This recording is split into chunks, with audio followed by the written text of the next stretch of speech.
Hey there, hi there, ho there, hello there. My name's Adam and you're with me at my shop again, Kaputy Inc. Today we're going to be building a couple of skid loader plows. I have a couple orders in for them, so we're going to slap a couple together today.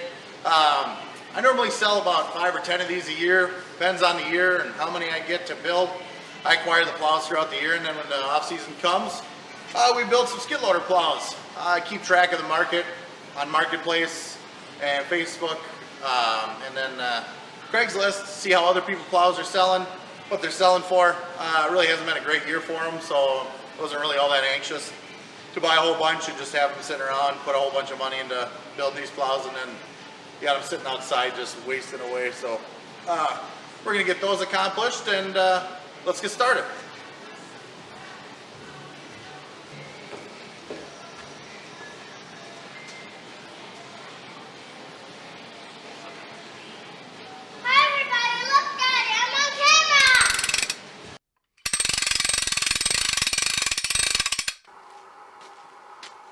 As you can see here, we got a couple of plows sitting over here. Let's get them picked up with the skid loader and get them inside.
As the English, it's a proper cut, yeah.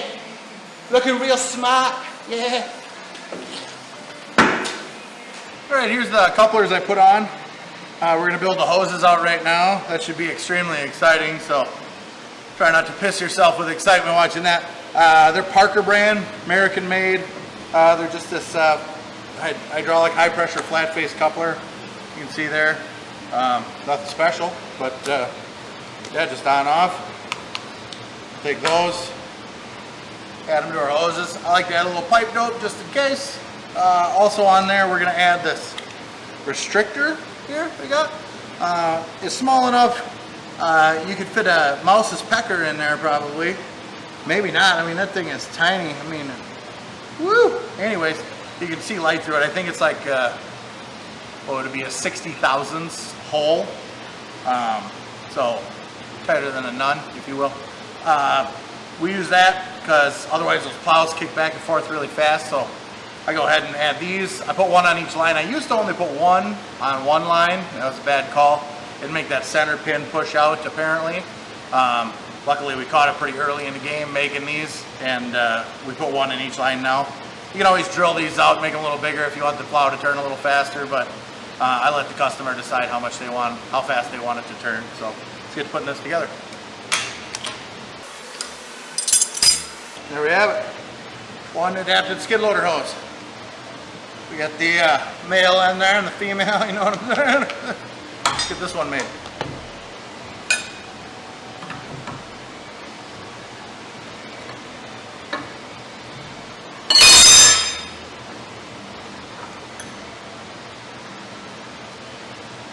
Just like that, we got a bomb-ass set of hydraulic lines for a plow. Cheerio.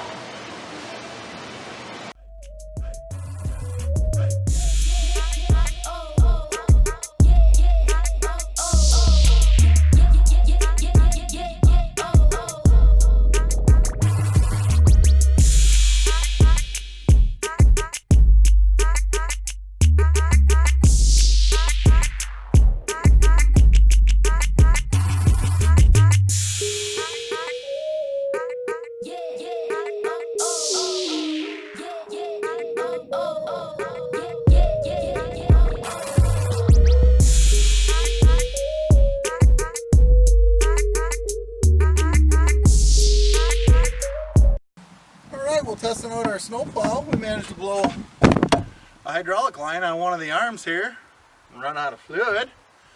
Wearing out pretty quick there. So we'll have to go take that off. We'll fill this fucker up with some hydraulic first, then we'll take it up to the implement, get a new hose made. Be back in business. For some time now, I've kind of been expecting these hoses, at least this one for sure, to rupture. You can see it's worn through. Maybe you can't see it from there. I'll show it up close later. Worn through to the steel cord. The steel cord rusts. It starts to lose integrity. Eventually it blows out. That's what we had happen here. So we got a mess down the side. There's two nuts up there where they connect. And I think I'm in there, I'm just going to replace both hoses. They both seem to be at the same vintage, which is old as shit. So we're going to go ahead and replace those. I'm going to have to come over here and take off this side cover here. And I do believe they attach right through here. Either way, I think you got to take the side cover off because there's a piece of metal that holds them here to the arm that keeps them stationary from rubbing too much. There's a million clamps. We'll take all those off, put all those back on. So yeah, we'll get to it.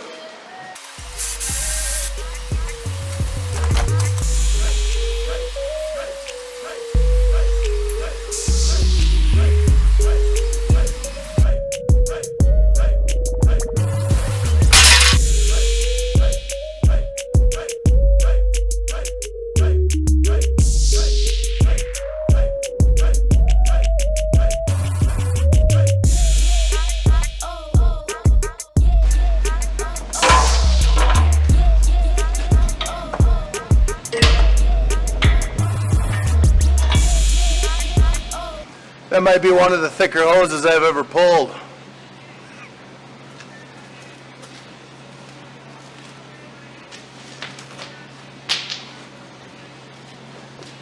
That's a dick joke.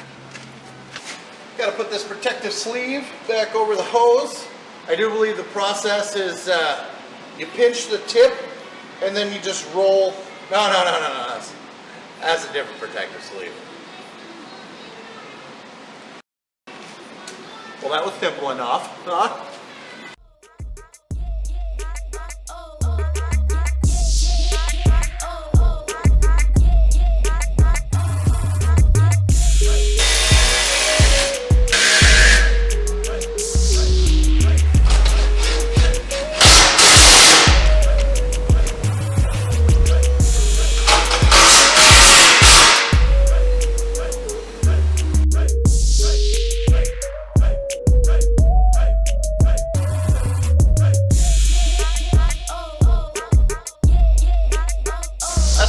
Our skid loader plow build. You got to see me fabricate the plate. Buy the plates as blanks. You got to do a little welding on them. You get a pretty good deal on them. They're nice, thick, heavy plates. I think they're 3/8. Added a receiver hitch to it. That's what I used to tie the chain from the plow on. You saw that. So you can lift the plow up. The plow itself was in decent shape. The framework and everything was good. No cracks. I checked that all over. It's got almost new cylinders on it. We put new plow markers on it. Moldboard had a couple holes in it. That's really not going to matter for somebody plowing their personal driveway. If you're doing it commercially, I mean, you're not going to buy, an $800 plow anyways. You're going to go out and buy a brand new one. I got an identical one to build. I decided not to bore you with a double build. You also got to see me replace a couple of hoses on the skid loader. Those blasted off. One of them went bad. It'd been that way. The hose had been chafed like that since I've owned the machine, and that's like 5-6 years. Always going to replace it, but I got another 5 years out of it, so now we got new hoses. The other one looked like it might have been replaced, but just to be safe, I just replaced them both. I'm up there. Didn't cost me an extra, $50-60. Now I got brand new hoses, peace of mind there. So if you like the video, please please subscribe to the channel, and check us out on Facebook. We'll be trying to add some more pictures and content to that. So thanks for watching.